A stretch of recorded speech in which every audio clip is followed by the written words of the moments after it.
அன்பானவர்கள் அனைவருக்கும் இனிமையான மகிழ்வான வணக்கங்கள்.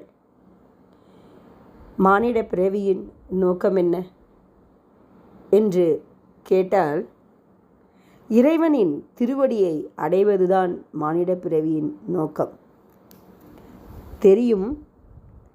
தெரிந்த உண்மைதான், ஆனால் தெரியாததை போல் மாயையில் சிக்கிக்கொண்டு வாழ்கிறோம். மனிதர்களுக்கும் விலங்குகளுக்கும் உள்ள பெரிய வித்தியாசம் என்ன என்று சொன்னால், மனிதன் சிரிக்க தெரிந்தவன், விலங்குகளுக்கு சிரிக்க தெரியாது என்று பலர் சொல்ல கேட்டிருக்கிறோம். அது மட்டும்தான் வேறுபாடா? மனிதர்களால் சிந்திக்க முடியும், விலங்குகளும் சிந்திக்கும், பறவையும் சிந்திக்கும். ஆனால் மனிதன் அளவுக்கு இல்லை என்றாலும் அடிப்படை சிந்தனை இருக்கிறது. எதிர்காலத்துக்கு வேண்டுமென்று சேர்த்து வைக்கின்றன, கூடு கட்டுகின்றன, குஞ்சுகளை பாதுகாக்கின்றன, குட்டிகளுக்கு இறை தேடி தருகின்றன. இருந்தாலும் அவற்றின் சிந்தனையானது ஒரு எல்லையில் நின்றுவிடுகிறது. ஆனால் மனிதனின் சிந்தனை விரிந்து கொண்டே போகிறது. அதற்கு ஒரு எல்லையே கிடையாது.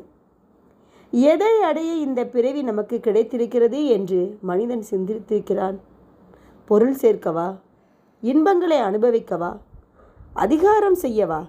இனவிருத்தி செய்யவா என்று கேட்டுக்கொண்டே போன மனிதனுக்கு ஒன்று தெளிவாக தெரிந்தது. எப்பொழுது? காலம் கடந்து.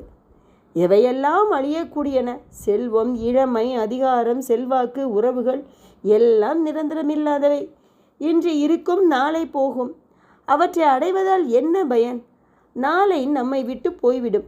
அதற்கான நேரத்தை செலவழிப்பது முற்றும் வீண். அப்புறம் ஏன் நமக்கு இத்தனை படோபகாரங்கள், இளமைகள், அதிகாரங்கள், உறவுகள் அப்படின்னு கேட்கலாம். எல்லாம் வேணும்.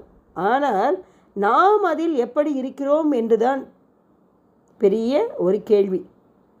தாமரையில் தண்ணீர் படாதவாறு நாம் இருக்க வேண்டும்.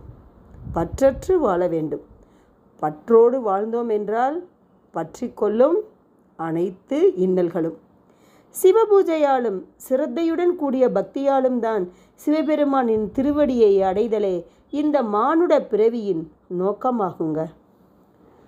ஊனடைந்த உடம்பின் பிறவியே தானடைந்த உறுதியை சாருமால், தேனடைந்த மலர்பொழிரில் எல்லையுள் மாநடனம் செய்யும் வரதர் பொற்றாருடலார். அதை விட்டுவிட்டு மற்றதெல்லாம் தேவையில்லாத ஒன்று என்கிறார் சேக்கிழார் பெருமான் பெரிய புராண பாடலில். படியுங்கள், நிறைய படியுங்கள். படிக்க படிக்க வரும் ஞானம் உன்னை இறைவனிடம் இட்டு செல்லும். இதை தாங்க அப்பர் பெருமானும் சொல்கிறார். இனித்தமுடன் எடுத்த பொற்பாதமும் காணப்பெற்றால் மனித்த பிறவியும் வேண்டுவதே இம்மாநிலத்தே என்பார். இறைவனின் திருவடிகளை அடைய வேண்டுமென்றால் மனித பிறவி வேண்டும். ஞானம் என்பது தமிழ் படிப்பதினாலோ பக்தி இலக்கியம் படிப்பதாலோ மட்டும் வருவது அல்லங்க. எந்த துறையில் எதை படித்தாலும் அது முடிவில் இறைவனின் திருவடிகளை சென்று அடையும் என்பதுதான் அவர்களின் முடிவு. அதனால் நாம் பிறந்த பயன் என்ன? இறைவனின் திருவடியை சேருவதுதான். அதுதான் ஒரே முடிவாக நாம் இருந்தோம் என்றால் மற்றது எல்லாம் அவர் பார்த்து கொள்வார் என்று கூறி, சிவாய நமக. திருச்சிற்றம்பலம். தென்னாட்டுடைய சிவனே போற்றி, எந்நாட்டவர்க்கும் என் இறைவா போற்றி போற்றி. அனைவரும் நலமுடன் வாழ வேண்டும். வாழ்க வளமுடன், வாழ்க வையகம். நன்றி, வணக்கம். இந்த வீடியோ உங்களுக்கு பிடிக்கும்னு நினைக்கிறேன். லைக் பண்ணுங்கள், ஷேர் பண்ணுங்கள் அண்ட் சப்ஸ்கிரைப் பண்ணுங்கள். தேங்க்யூ.